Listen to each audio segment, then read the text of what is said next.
আকাশে ওড়ার সময় বিমানে আতঙ্ক ছড়িয়ে পড়ে যখন এক যাত্রী হঠাৎ করে চিৎকার করে বলেন, আমার কাছে বোমা আছে, ট্রাম্পকে মেরে ফেলবো, আমেরিকার মৃত্যু হোক, আল্লাহু আকবার।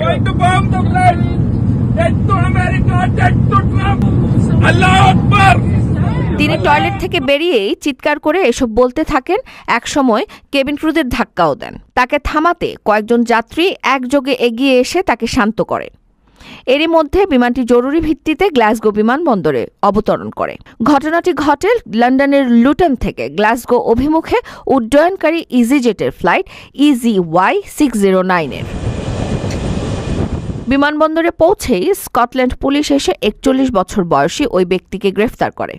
পুলিশ জানায়, প্রাথমিকভাবে মনে হচ্ছে সে একাই ঘটনার সঙ্গে জড়িত।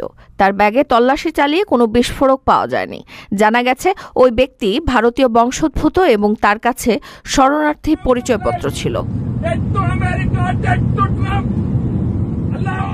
প্রিয় প্রবাসী, আপনার নিরাপদ ভবিষ্যতের জন্য অর্ধেক দামে আজই ফ্ল্যাট বুকিং করুন। ঢাকায় প্রবাসী সিটি দিচ্ছে সীমিত সময়ের স্পেশাল অফার। জমি ও ফ্ল্যাট একসাথে। যোগাযোগ করুন স্ক্রিনে দেওয়া নম্বরে।